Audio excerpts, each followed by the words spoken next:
Salmo 110. É um salmo de Davi. O título aí diz, o domínio do rei davídico. Nós vamos ler esse salmo com a perspectiva do seguinte, a estrutura do salmo aqui nós podemos dividi-lo pelo menos em 3 pontos, 3 princípios. Do verso 1 ao verso 3, nós temos aqui um ponto, nós temos um princípio, onde o salmista está nos mostrando que Cristo ele reina soberanamente. Pastor, mas nós estamos no Antigo Testamento. Você está falando de Cristo? Sim, este salmo é um salmo messiânico. Eu sei que inúmeros salmos, nós já temos estudado, já estamos no 110, então nós já passamos por muitos salmos até chegar aqui no 110. E muitos salmos, você já me ouviu mencionar que ele é um salmo messiânico, ou seja, que ele apontava para Cristo, para o Messias. O Messias enviado por Deus, o libertador. Só que inúmeras vezes estes salmos, eles tinham uma aplicação direta ao rei que estava ali no momento, governando a nação. Então tinha uma aplicação àqueles homens, ao rei que estava exercendo a sua função, que estava em exercício. Todavia, aqui o Salmo 110, nós vemos que é um salmo messiânico e que ele aponta diretamente para Cristo. Tanto que nós podemos ver inúmeras aplicações do Salmo 110 no Novo Testamento, seja ele feito por Jesus, pelo apóstolo Paulo e por Pedro.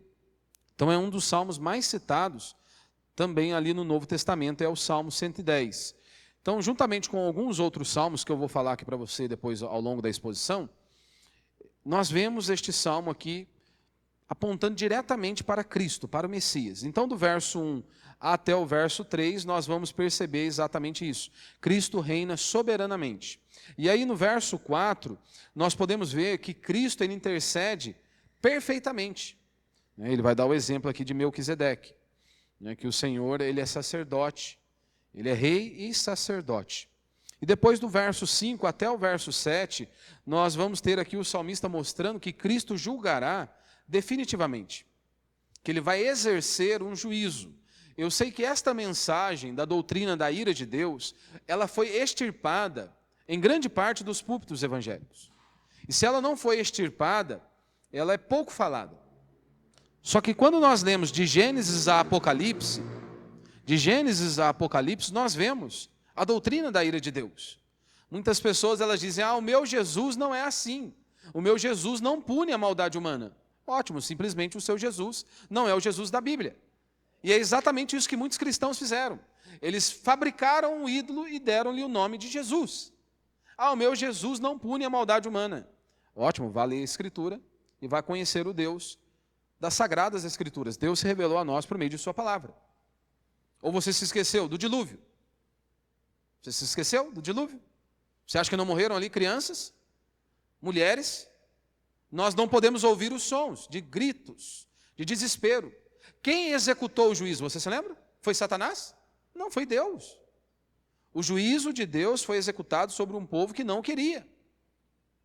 Embora Deus estendeu ali da sua misericórdia por muito e muito tempo, Deus foi misericordioso para com o povo, eles permaneceram em seus pecados de maneira impenitente. E aí então Deus descarrega a sua ira. Então nós temos ali, nós não ouvimos os prantos, os gritos de desespero, mas Deus executou. Juízo, Deus puniu. Então nós precisamos voltar para as Sagradas Escrituras. Então nós iremos ler este salmo, meditar neste salmo, se Deus assim nos permitir, com esta perspectiva, do verso 1 ao verso 3, que Cristo ele reina, no verso 4, que ele nos representa, ele é um sacerdote e rei, e do verso 5 ao verso 7, que Deus julgará, Cristo julgará definitivamente. Então vamos ler aí o salmo, e conforme a exposição, nós vamos avançando na exposição, nós vamos meditando aí.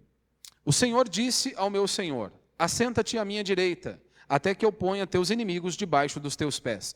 Aqui você verá, o próprio Cristo ele fez essa aplicação, nós temos aqui um diálogo, pai e filho. Tanto que ele vai fazer essa aplicação e depois eu vou explicar aqui. O Senhor enviará de Sião o cetro de poder, do teu poder, e dominará sobre os teus inimigos. Com vestes santas, teu povo se apresentará de livre vontade no dia das tuas batalhas. Teus jovens serão como orvalho ao amanhecer. O Senhor jurou e não se arrependerá. Tu és sacerdote para sempre, segundo a ordem de Melquisedeque. À tua direita, o Senhor destituirá reis no dia da sua ira. Então, à tua direita, o Senhor destituirá reis no dia da sua ira. Julgará as nações, ele as encherá de cadáveres. Esmagarás os chefes por toda a terra. No caminho beberá a água da torrente e prosseguirá de cabeça erguida. Então nós vemos aqui um retrato, né, que mostra muito como o nosso mundo de fato é. O tema da mensagem é o rei que reina, intercede e julgará. Porque veja, nós vivemos em dias de instabilidade. Nós vivemos em meio a crises políticas constantemente, escândalos, injustiças, corrupção. Nós vivemos assim, ideologias, polarizações. Nós vivemos no mundo assim. Então a sensação é clara. Muitas vezes nós ficamos com aquela indagação no nosso coração. Quem está no controle? Porque veja, se você olhar para a história humana, ela é marcada por tentativas frustradas de um governo perfeito. Desde lá da queda, em Gênesis capítulo 3, depois seguindo, capítulo 4, nós vemos constantemente o homem em busca disso, de poder, de status. O homem busca isso. Então a história humana, ela é marcada por isso, por tentativas frustradas de um governo perfeito. Trocam-se os sistemas, trocam-se líderes, trocam-se ideologias, mas o coração continua o mesmo. O problema está ali diante de nós. A todo tempo nós vemos aí as revoluções, né? Se você se lembra, a revolução sexual é um grande símbolo disso.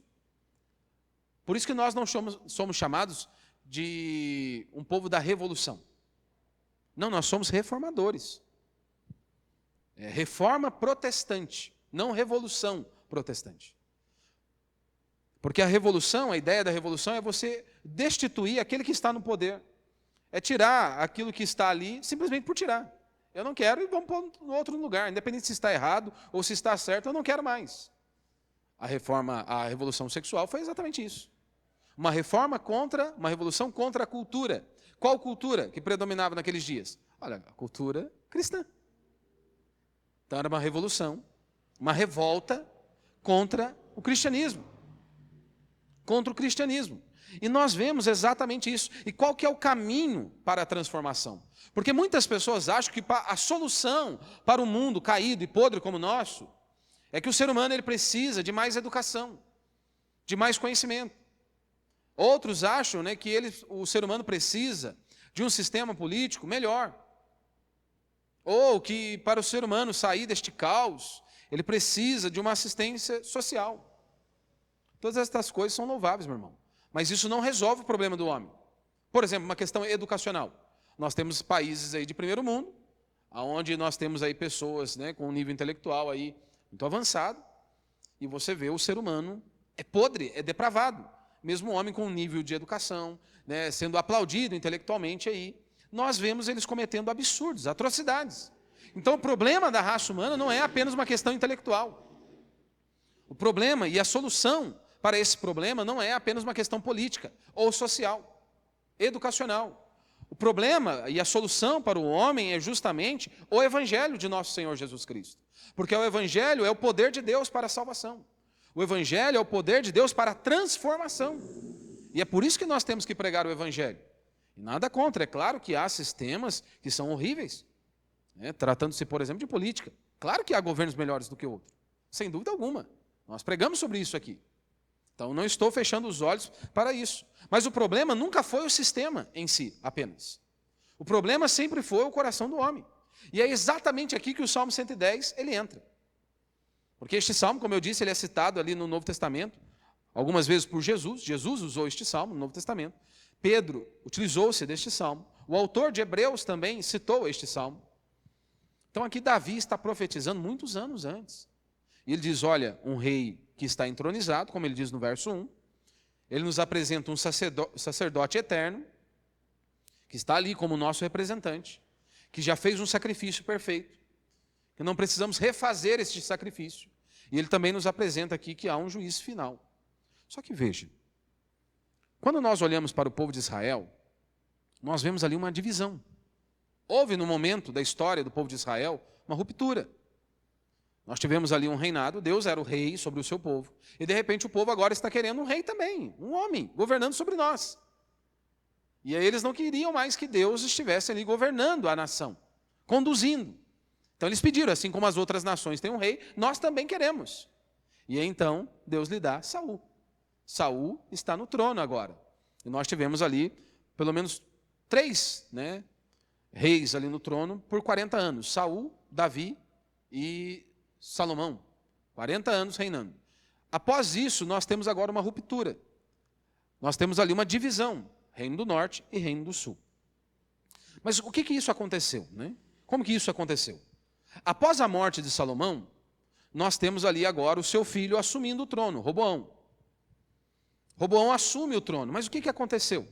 Essa história, o episódio é registrado lá em Reis, 1 Reis capítulo 12, 2 Crônicas capítulo 10. Você pode depois ler lá na sua casa e você vai ver esse relato que eu vou mencionar aqui a você. Como aconteceu a divisão? Ora, o problema já vinha desde o reinado de Salomão. Nos últimos anos do governo de Salomão, nós vemos ali que Salomão ele aumentou os impostos. Não apenas isso. Ele impôs um trabalho forçado sobre as pessoas. E eu não sou marxista e não sou comunista. Mas nós vemos isso aqui nas Escrituras. Nós vemos que ele sobrecarregou o povo para sustentar as suas grandes construções. Além disso, ele estava conduzindo o povo para a idolatria, e com isso atraiu o juízo de Deus sobre eles, como é descrito lá em 1 Reis, capítulo 11. Então Deus já havia anunciado que ele dividiria o reino. E qual que foi o erro de Roboão, o filho de Salomão? Quando Roboão assumiu o poder, assumiu o trono, ele quis mostrar o seu poder. Jovem é assim, não é? Jovem é arrogante, ele é impetulante.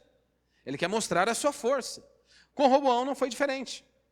O povo pede para ele o seguinte: olha, alivia a carga sobre nós. O seu pai pesou a mão sobre nós. Aí então, Roboão agora ele teve 2 orientações. Ele tinha ali os anciãos e tinha os jovens conselheiros. Os anciãos disseram a ele: olha, seja servo do povo. Esteja aqui para ajudar o povo, auxiliar o povo. Os jovens conselheiros, qual que você acha que foi a estratégia deles? Falou: não, rapaz, para com isso. Eles estão reclamando que o seu pai pesou a mão sobre eles? Não, mostra para eles que você é muito mais duro do que o seu pai. Mostra para eles que agora o bicho vai pegar. Era basicamente isso que estava acontecendo. O que você acha que Roboão escolheu? Ele era podre como eu e você, meu irmão. Ele escolheu o caminho da arrogância. A resposta dele foi o seguinte: olha, meu pai castigou vocês com açoites? Ótimo, agora vocês vão ser, eu castigarei vocês com escorpiões. A mão vai pesar agora. Qual que foi o resultado, meu irmão, disso? Rebelião, o povo se rebelou. O povo ficou revoltado. Então nós temos ali uma divisão oficial. Aí de um lado nós temos ali as 10 tribos do norte que se rebelaram e proclamaram ali então rei Jeroboão. E Roboão, ele ficou do outro lado apenas com 2 tribos. Apenas com 2 tribos. Então de um lado nós temos o reino do norte, que é chamado aí de Israel, que teve por último aí como capital Samaria. O primeiro rei foi Jeroboão, só que eles tiveram uma marca. Ficou uma marca ali, o reino do norte, Eles não tiveram um rei fiel a Deus. Nós temos ali uma idolatria instituída, Vamos colocar um bezerro de ouro aqui em Betel, em Dan. E o povo caminhou em constante idolatria diante de Deus. Do outro lado nós temos o reino do sul, como eu acabei de dizer, chamado de Judá, tendo como capital Jerusalém. E ali o primeiro rei foi justamente Roboão. Tiveram ali alguns reis que foram piedosos e tementes a Deus. Eles preservaram ali o templo e mantiveram ali uma linhagem. Mas veja, houve ali uma ruptura. Teologicamente falando, o que isso significa? Quando nós olhamos para essa divisão no povo de Deus, nós já vemos ali o juízo de Deus. A divisão deste povo, do povo do Senhor, mostrou a corrupção do coração humano. Como que o coração humano é. A divisão também mostrou que a monarquia falhou, preparando assim então um caminho para o verdadeiro rei, como Davi está nos mostrando aqui, que um dia ele viria, o Messias viria, o Salvador, o Libertador. E nós vemos que todo esse desfecho da história do povo de Israel, após a divisão, nunca mais eles estiveram ali, o trono nunca mais foi restaurado plenamente. Então isso aponta justamente para Cristo. Então eu quero aqui, antes de nós entrarmos nesses princípios do texto, eu quero destacar aqui 3 pontos desta divisão, que é justamente o seguinte: o coração humano é o problema. Aqui está o cerne. É o pecado. É o pecado. Aqui está o problema. O povo, de um lado, queria alívio.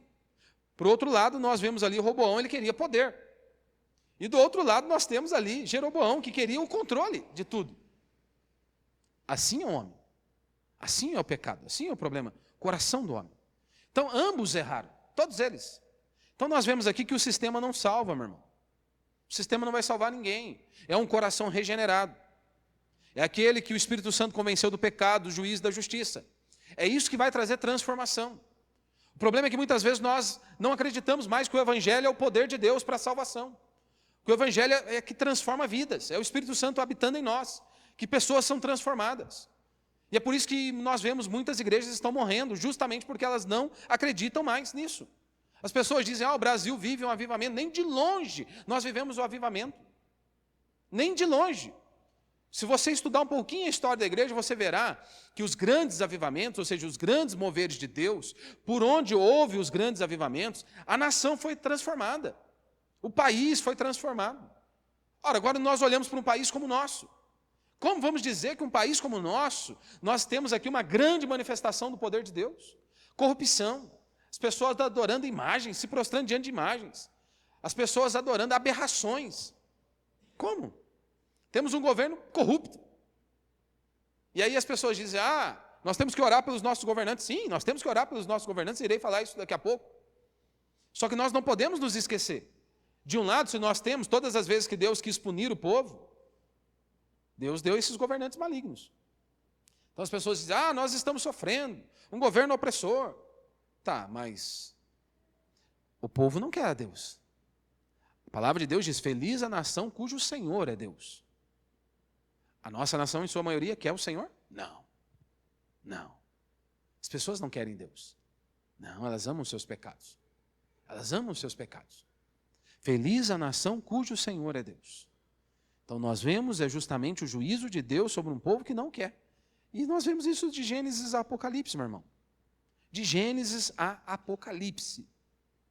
Então o problema é o coração do homem. E o que vai trazer a transformação não é uma reforma política, social, educacional, mas é o Evangelho de nosso Senhor Jesus Cristo. O segundo ponto que nós vemos aqui nesta divisão do povo de Deus é justamente que todo reino humano ele é instável. Quantas pessoas que há algum tempo estavam no poder e hoje não estão mais? Pessoas que eram aplaudidas ontem, hoje são odiadas. Nós vemos isso. Muitas vezes você olhava para o povo de Israel, um reino parecia unido, parecia muito forte. Só que, na verdade, estava apodrecendo por dentro. Havia isso ali. Assim é qualquer sociedade sem Deus. Assim é o ser humano. Só que nós vemos também, por meio desta divisão, que o verdadeiro rei ele não falha. Saul falhou, Davi pecou, como nós bem conhecemos a história de Davi. Salomão empina a carroça, né? Roboão foi arrogante, Jeroboão foi um idólatra, mas Cristo, o Rei dos Reis, o Senhor dos Senhores, é aquele que reina perfeitamente, que intercede perfeitamente e que julgará perfeitamente. É isso. Eu quero destacar aqui 3 pontos. Primeiro, Cristo ele reina soberanamente. Ué, esqueci. Joab, arruma minha água para mim, por favor. Sumiu o copo aqui. Vamos ler aí, verso 1 ao 3. O Senhor disse ao meu Senhor, assenta-te à minha direita, até que eu ponha os teus inimigos debaixo dos teus pés. O Senhor enviará de Sião o cetro do teu poder e dominará sobre os teus inimigos. Com vestes santas, teu povo se apresentará de livre vontade no dia das tuas batalhas. Teus jovens serão como orvalho ao amanhecer. Então o que nós temos aqui, como eu disse é o primeiro ponto, né? Cristo reina soberanamente. O Senhor disse ao meu Senhor, senta-te à minha direita. Aqui nós temos uma conversa divina. Aqui nós temos uma conversa divina. O pai fala com o filho. Obrigado, Joab. Obrigado. O pai fala com o filho. Jesus ele usa esse texto para mostrar justamente que o Messias não seria apenas um descendente de Davi, fisicamente falando. Jesus estava mostrando, olha, como que Davi então iria chamar, ou seja, o Messias, teria apenas uma ligação física com Davi. Se fosse assim, Davi não teria chamado Senhor, ele é o meu Senhor. Está vendo? Ele diz, olha, o Senhor disse ao meu Senhor. Então Davi estava falando do Messias, o libertador. Davi estava apontando para algo infinitamente maior. Como eu já preguei aqui, ele é 100% homem, 100% Deus, não é um centauro, meio homem, meio Deus. Não é meio homem, meio Deus. Então, em primeiro ponto que eu quero destacar dentro desse princípio é o seguinte, ele está entronizado. Como Davi está dizendo, olha, o Senhor disse ao meu Senhor, assenta-te à minha direita até que eu ponha os teus inimigos debaixo dos teus pés. Não é uma promessa futura, é uma realidade presente. Assim como Cristo foi esmagado na cruz do Calvário por conta dos nossos pecados, a ira de Deus Pai foi descarregada sobre ele. Como diz Isaías 53, não é? Agradou o Senhor moer o próprio Filho. Ou seja, Deus moeu o próprio Filho. Por quê? Por conta dos nossos pecados. Então a ira de Deus Pai é descarregada sobre ele. E nós vemos, ele é o Messias, por quê? Porque Deus o ressuscitou dentre os mortos. O apóstolo Paulo pregou isso em Romanos. Nos anunciou em Romanos. Ali nós vemos sendo testificado e selado, ele é o Messias, o libertador, aquele que viria, que foi morto sobre Pôncio Pilatos, ressuscitou ao terceiro dia, está à destra do Pai, um dia ele vai voltar. Então aqui nós temos, não é uma promessa futura, mas é uma realidade presente, ele está à destra do Pai. Pedro declarou isso lá em Atos capítulo 2, não foi? Deus fez Jesus Senhor e Cristo. Então Cristo reina agora, ele está no poder. Pastor, mas nós olhamos, parece que a cultura ela parece tão hostil. Nós olhamos, parece que a igreja ela é tão pequena. Parece que a injustiça está triunfando a cada dia. Aí então nós nos lembramos, nada escapa da providência divina. Da providência soberana do nosso Deus. Ele continua sendo o Senhor sobre tudo e sobre todos. Ele continua tendo as rédeas em suas mãos. Aqui. Segundo, ele reina progressivamente. Nós vemos aí no verso 2, né? O Senhor enviará de Sião o cetro do teu poder e dominará sobre os teus inimigos. Com vestes santas, o teu povo se apresentará de livre vontade no dia das tuas batalhas. Os teus jovens serão como orvalho ao amanhecer. E ele diz ainda no verso 1, né? Até que eu ponha os teus inimigos debaixo dos teus pés. O reino está avançando, meu irmão. O reino está avançando. Só que o reino de Deus avança não é por meio de uma revolução. A obra de Deus avança não é por meio de uma revolução, não é também por meio de uma imposição política, não é também por meio de uma força humana. O apóstolo Paulo nos ensinou isso lá em Coríntios, né, que nós temos que lutar, nós somos seres humanos, mas nós temos que lutar e a nossa luta é espiritual. Então as nossas armas também devem ser espirituais. Se nós sabemos que o problema do ser humano é o pecado, é o coração do homem, a resposta, a solução, a saída é justamente nós pregarmos o Evangelho. Como eu disse, aonde houve grandes avivamentos, a nação por completo mudou. Aqueles que roubavam, deixaram. Aqueles que estavam vivendo as suas vidas na sarjeta, abandonaram, mudaram de vida, porque o Espírito Santo operou e transformou esses homens. Então o reino de Deus está avançando não é por força humana, mas é por meio da proclamação do Evangelho, que é o poder de Deus para a salvação.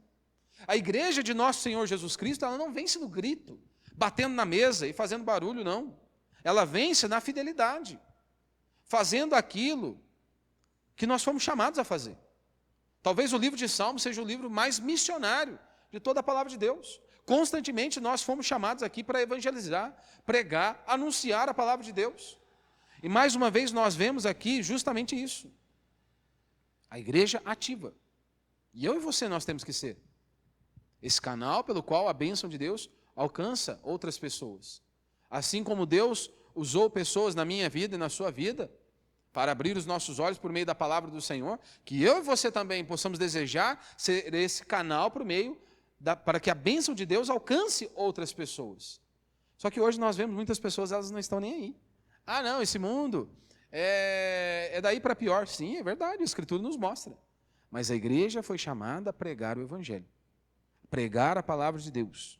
Então você pode olhar para o mundo e muitas vezes parece sentir medo até. Parece que está cada dia pior. A cada dia pior, mas lembre-se, Cristo já está no trono. Ninguém pode destruí-lo. Ninguém pode com o nosso Senhor. E isso deveria encher o meu e o seu coração de alegria, de confiança, para pregar esse Evangelho. Por isso que o cristão, creio eu, que ele deveria estar em todas as esferas. Em todas as áreas o cristão deveria atuar. Ele deveria ser atuante. A palavra de Deus diz que nós somos o sal e a luz. Sal e luz. Então, você, o cristão, deveria estar em todas as áreas, em todas as esferas, na saúde, na educação, na política, em todas as esferas, porque os ímpios estão aí. Eles impõem as suas crenças, os valores, ou melhor, as depravações deles, eles estão ali impondo. E aí o cristão fica assistindo de camarote e depois ele acha ruim ainda. Ele acha, olha, tá vendo? Ora, mas Deus já fez você. Deus já te deu sabedoria. Então que você possa fazer a diferença. Então o cristão chegou nesse ponto porque nós vivemos naquela época onde as pessoas diziam que futebol, política, religião não se discute. Aí o ímpio entendeu e abraçou a ideia e assumiu o lugar. Então ele colocou as regras que ele achou que seria o melhor, pelo menos na perspectiva deles. E aí então o cristão desse lado agora tem que viver assim, porque ele achou que não misturavam as coisas. Segundo, nós vemos que Cristo ele intercede perfeitamente, verso 4. O Senhor jurou e não se arrependerá, tu és sacerdote para sempre, segundo a ordem de Melquisedeque. E aí as pessoas perguntam, mas quem foi Melquisedeque? Nós temos pouquíssimas informações de Melquisedeque. Aparece brevemente lá em Gênesis capítulo 14, e nós vemos a única menção dizendo o seguinte, que ele era rei de Salém, possivelmente antigo Jerusalém, e ele era sacerdote do Deus Altíssimo. Essa é a informação que nós temos, depois nós temos uma citação lá também do autor de Hebreus. Lá em Gênesis nós vemos que ele se encontra ali com Abraão, após uma batalha, e o abençoa e recebe ali o dízimo. E depois disso desaparece da narrativa bíblica, nós não temos ali. Depois nós temos aqui Davi citando Melquisedeque. O nome Melquisedeque significa ali rei da justiça, ou seja, ele era rei lá em Siquém, em Salém, melhor dizendo, e rei da paz. Então nós temos ali justiça e paz, que aponta perfeitamente, só isso já aponta para Cristo. Justo, um reino de justiça e paz. O que o torna tão especial, o torna Melquisedeque ali tão especial? Você não verá, a Bíblia não menciona os pais, não menciona o pai, a mãe, a genealogia, nós não temos. Não temos o início e o fim. Não significa isso que ele não teve pais, os pais, Mas a Escritura não menciona, não temos ali nenhuma narrativa bíblica com relação a isso. Nós não temos. Não temos. E aí o autor de Hebreus, ele vai mostrar exatamente isso. Ele faz essa aplicação e diz que Jesus ele não é um sacerdote segundo Arão, mas segundo a ordem de Melquisedeque. Ou seja, o sacerdócio de Cristo não depende dessa linhagem davídica. Não. E eu vou falar um pouquinho, abordar sobre isso. Ele diz, olha, tu és sacerdote para sempre. Aqui está o coração do Evangelho. Em Israel, você tinha o rei e o sacerdote. Eram funções completamente separadas. Melquisedeque executava as duas. Assim como Cristo. Cristo executa as duas. Ele não apenas governa, ele não é apenas um governante, mas ele também nos representa. Porque essa era uma das funções do sacerdote. Conduzir o povo até Deus. Representar ali o povo. Só que quando nós olhamos para Cristo, o seu sacerdócio, ele é eterno. Não é limitado ou finito, como o de Arão, por exemplo. Não era um sacerdócio temporário. Não depende de uma sucessão. Não, ele vive para sempre. O sacrifício feito lá na cruz do Calvário foi de uma vez para sempre. Muitas pessoas acham que a obra de Cristo lá na cruz do Calvário é mais ou menos aquela corrida de bastão, Cristo fez a parte dele, passou o bastão para mim e para você, e agora nós vamos concluir essa caminhada. Não, a obra de Cristo na cruz foi suficiente para nos salvar, para nos reconciliar com Deus Pai. Eu e você, nós não fazemos nada para a salvação. A única coisa que você entrou foi o pecado. Essa foi a sua parte e a minha parte. Ah, pastor, mas eu tenho que fazer a minha parte. Qual parte que você faz? A Bíblia diz que as suas obras são como trapos de imundícia. O que você tem para apresentar para Deus? O que eu tenho para apresentar a Deus? É claro, abrindo um parênteses, todo aquele que foi salvo, o Espírito Santo habita nele, esse terá boas obras e vai praticar as boas obras, não para ser salvo, mas porque fomos salvos, então essas boas obras elas têm que estar ali em evidência. Jesus disse isso, que a vossa obra brilhe diante dos homens, para quê? Para que você seja aplaudido? Para que o seu nome seja celebrado? Não, para que o Pai seja exaltado. Então, aquele que nasceu de novo, Jesus foi categórico ao dizer o seguinte: aquele que me ama, guarda os meus mandamentos. Então, o cristão genuíno, ele busca fazer a vontade do seu Senhor. Ponto final. Mas tratando-se da salvação e da redenção, eu e você, nós não fazemos nada. Se não fosse Ele ter aberto os nossos olhos, o Espírito Santo é quem nos convence do pecado, do juízo e da justiça, como diz a palavra de Deus. Como diz a palavra do Senhor. E o sacrifício de Cristo foi suficiente, meu irmão. Foi suficiente. Paulo diz em Romanos 5 que nós fomos justificados, declarados justos perante o tribunal de Deus. Por meio da obra de Cristo, nós fomos reconciliados com Deus Pai, de uma vez por toda. O seu sacrifício, ele é suficiente. Então não tem nada que nós vamos oferecer agora a Deus, né, para pagar a nossa redenção, como as falsas religiões assim o promovem, não é? Para você ser salvo, você tem que ser uma boa pessoa. Para você ser salvo, você tem que praticar boas obras. Né? Se você vem do Espiritismo, você, para ser salvo, você tem que praticar a caridade. E é por isso que as falsas religiões não salvam ninguém. Porque não existe homem bom. Paulo diz, não há um justo, nenhum sequer. Não há um que busca a Deus. Por isso que todos carecem do Senhor. Todos precisam de Deus. E aí, mais uma vez, como Paulo mostrou de maneira categórica lá em Romanos, capítulo 1, do verso 18, do verso 20, até o capítulo 3, o verso 20 do capítulo 3, Paulo descreveu ali a raça humana. E ele mostrou os judeus e gentios, todos são pecadores, depravados, não há um justo, nenhum sequer. Para depois começar a falar da doutrina da justificação pela fé. Primeiro, Paulo mostra que todos pecaram e todos precisam, todos carecem do Senhor.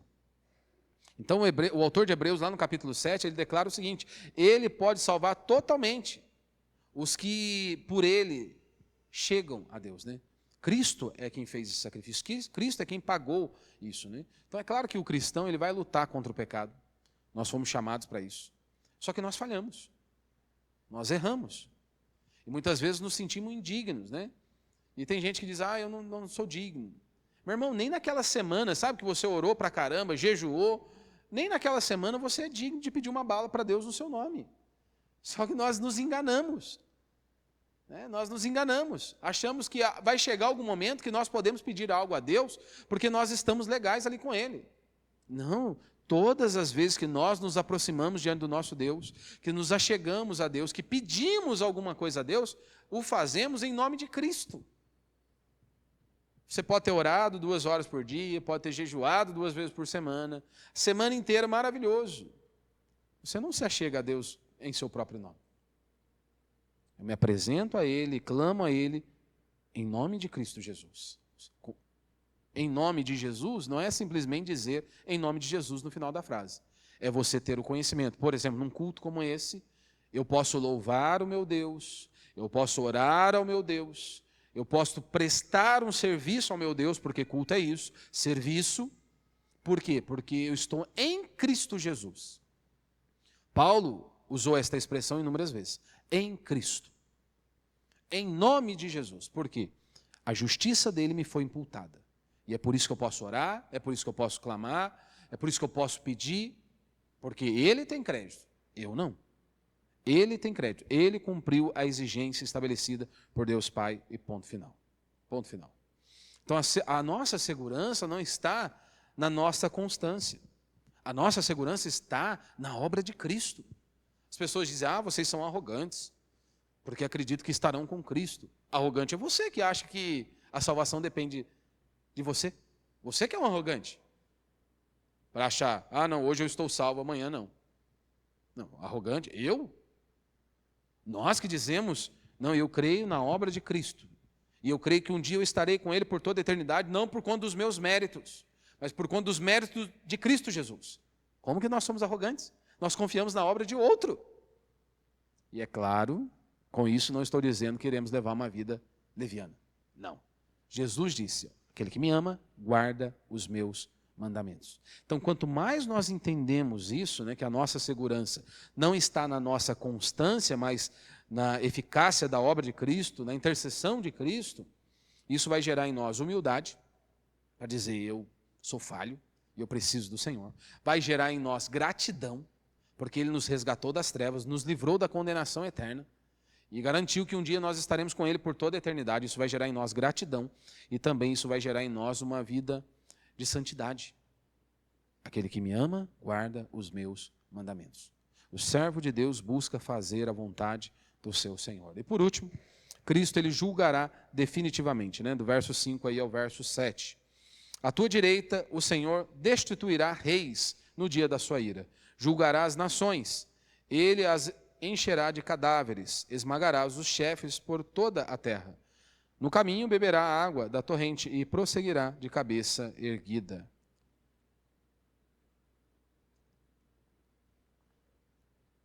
Como eu disse, né? Essa parte ela é esquecida por muitos hoje, do juízo de Deus. Mas é uma parte essencial. Martin Lloyd-Jones ele diz o seguinte: olha, se arrancarmos a doutrina da ira de Deus, vai sobrar bem pouca coisa para se pregar. Mas parece que os pastores eles conseguem essa proeza, arrancarem a doutrina da ira de Deus. Não sei como, mas eles conseguem. Pelo menos os pastores modernos. Eles conseguem arrancar a doutrina da ira de Deus. Mas de Gênesis a Apocalipse ela está presente. Aqui mais uma vez ele está dizendo, olha, ele esmagará reis, ele julgará as nações. Então aquele mesmo Cristo que nós olhamos para a cruz e nós vemos ele nu, ensanguentado, que foi chicoteado, açoitado. As pessoas bateram nele. E nós vemos aquele Senhor pendurado numa cruz, que há mais de 2000 anos foi pendurado no madeiro. Um dia ele vai voltar. E aquele Jesus ensanguentado, com os braços abertos na cruz, que nós vemos, aquela missão que foi cumprida há mais de 2000 anos, a Escritura diz que ele voltará como um juiz. E toda a raça humana, todo ser humano vai se apresentar diante dele. Não é isso que o apóstolo Paulo disse? Importa que todos nós compareçamos perante o tribunal de Deus para sermos julgados, segundo o bem ou o mal que cada um de nós fizemos. Então nós não podemos nos esquecer, pastor, mas isso aí para mim é uma balela. Ótimo, um dia você vai morrer. Um dia todos nós vamos morrer. E um dia nós estaremos diante do nosso Senhor, diante do Criador, do Deus Todo-Poderoso. E aí você vai poder chegar à conclusão. E não haverá purgatório, não vai haver um meio termo. A Escritura é enfática ao dizer. O homem morreu, a morte é uma só. Cabe, após isso, o juízo. Vamos fazer um meio termo aqui para livrá-lo do sofrimento. Não, Jesus, quando falou, ele abriu as cortinas da eternidade, ele foi enfático ao dizer. Desceu à sepultura condenado, está condenado. Desceu à sepultura justificado, está justificado. Mas o meu Deus não pune a maldade humana. É sério que você está dizendo isso? Hoje os crentes fabricaram um ídolo e deram-lhe o nome de Jesus. O meu Jesus não é assim. Meu irmão, pense bem, pense comigo. Se você sai à rua e você vê um cara abusando de uma criança, o que você faz? Você simplesmente abaixa a cabeça e segue a sua vida? Se você fizer isso, você é um canalha. Como? Você vê um indefeso sendo abusado? O mínimo que você deveria fazer é voar no pescoço do infeliz. Agora pense, eu e você, que somos pecadores, miseráveis, falhos. Se nós vemos alguém sendo injustiçado, o mais fraco sendo injustiçado, gera em nós uma indignação, nós que somos maus. Como que nós vamos esperar outra atitude do nosso Deus, que é santo, santo e santo? Diante da maldade humana, diante das aberrações, esperaríamos outra atitude do nosso Deus? Então por isso que é incompatível essa ideia. Que as pessoas dizem, o meu Jesus não é assim. Ótimo, o seu Jesus não é o da Escritura. Não é o Jesus da Bíblia, porque o Jesus da Bíblia, ele pune a maldade humana. Mas o inferno é injusto. Injusto é se não houvesse inferno. Aí sim seria uma injustiça. Não, mas o homem, e aqui, isso aqui é tão maravilhoso, meu irmão, porque um dia, todos irão pagar. Nenhuma impunidade vai ficar impune. Nenhum pecado vai ficar impune. Não, todos. Eu sempre gosto de citar aqui Joseph Mengele, né? Conhecido aí como o anjo da morte. Né? Você lembra? O cara era um demônio, morreu aqui em Bertioga, 500 metros da praia, nunca pagou por nenhum dos seus crimes. Depois pesquisa lá para você ver. O cara era um demônio. Terminou seus dias de boa. Mas um dia ele vai estar diante do rei de toda a terra, do juiz de toda a terra. E se ele não pagou aqui por nenhum dos seus crimes, um dia ele vai pagar. Um dia ele vai pagar. E nenhum. Isso aqui serve para Joseph Mengele, serve para mim, serve para você, para todos nós. Um dia todos nós estaremos diante dele, diante de Deus. Então haverá uma justiça final. E aí então nenhuma injustiça ficará sem resposta. Nenhum poder arrogante permanecerá. Nenhuma perseguição contra a igreja de Cristo ficará impune. Isso aqui consola os fiéis. Você imagina, meu irmão, nosso país, nós ainda não somos perseguidos. É claro que você tem o politicamente correto, mas ainda não somos perseguidos. Imagine os nossos irmãos ao redor desse mundo, que muitos vivem em países comunistas. Eles não podem simplesmente pregar o evangelho. Não podem professar a fé em Cristo. E muitos são mortos simplesmente por poder fazer, por desejarem fazer isso aqui que eu e vocês estamos fazendo. Ou até mesmo ler uma Bíblia. Que muitas vezes você tem no seu celular, você tem várias traduções, e mesmo assim muitas vezes não lê nenhuma delas, nem no celular. E nossos irmãos aí ao redor do mundo, muitos estão sendo mortos porque eles desejam isso, uma Bíblia. E são mortos por terem uma Bíblia, ou por professarem a fé em Cristo Jesus. Você acha então que esses sangues derramados aí vão ficar impunes? Não, não vão. Esse sangue derramado não vai ficar impune. Você se lembra o que Jesus disse para Paulo? Paulo, por que tu me persegues? Paulo estava perseguindo a igreja do Senhor. Então é claro que o Senhor cuida da sua igreja. Ele cuida do seu povo. Ele deu a vida por ela. Então é claro que nenhuma perseguição contra a igreja ficará impune. E ele é vitorioso. O Davi vai terminar dizendo, né? E ele prosseguirá de cabeça erguida. Ele erguerá a cabeça. A cruz não foi derrota. Talvez os discípulos olharam para a cruz, andando 3 anos com Cristo, de repente, Cristo está pendurado no madeiro. Talvez para eles naquele momento aquele momento foi de dor. Parece que acabou. E Jesus, na verdade, estava todo aquele período os preparando para aquele exato momento. E eles não conseguiram perceber. Hoje nós olhamos para a cruz e nos regozijamos na cruz de Cristo. Nos alegramos na cruz de nosso Senhor Jesus Cristo. Então a cruz não foi derrota. Foi entronização. E um dia, ele vai voltar. E ele vai executar a sua justiça. E aí, então, a pergunta que eu deixo a todos nós é, você está preparado para encontrar com esse rei? Você está preparado? Não existe neutralidade. Não. Não existe neutralidade. Um dia ele vai voltar. E se ele não voltar, as pessoas ficam preocupadas, né? Quando será que Jesus vai voltar? Daqui 10 anos, 20, 30, 40, mais 1000 anos? Eu não sei. Sinceramente, eu não sei. Para nós que estamos aqui, garanto para você que antes de 70 anos ele volta. Às vezes, para muitos, até menos, né? Se ele não voltar, você vai morrer. Isso é fato. E aí você vai se encontrar com o seu Criador. E aí? Estamos prontos para isso? Então, a divisão de Israel nos mostrou algo aqui. Nenhum trono humano suporta o peso da glória de Deus. Saul falhou, Davi pecou, Salomão se desviou, empinou a carroça ali, Roboão foi arrogante, Jeroboão foi um idólatra, mas Cristo não.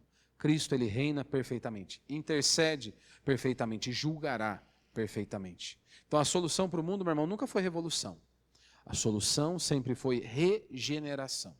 Para o homem ser regenerado, ele precisa ouvir o evangelho e nascer de novo. Porque só Deus pode operar essa transformação. Só Deus pode fazer essa transformação. E um dia ele vai estar. E aí? Você já se submeteu a esse rei? O rei dos reis, ao Senhor dos senhores? Você já descansou na obra desse sacerdote? Que pagou o preço lá na cruz do Calvário e nos reconciliou com Deus Pai? Você já descansou? Você já está preparado para um dia encontrar-se com o juiz de toda a terra? O caminho sempre é o mesmo. Arrependa-se dos seus pecados e creia em Cristo Jesus. Não é Cristo mais Maria, não é Cristo mais a sua contribuição financeira, não é Cristo mais as suas boas obras, não. É arrependimento e fé. Arrependa-se dos seus pecados e creia em Cristo. Submeta-se à sua palavra e proclame o evangelho de nosso Senhor Jesus Cristo. Porque nós fomos chamados para isso, para anunciar a palavra de Deus. Amém?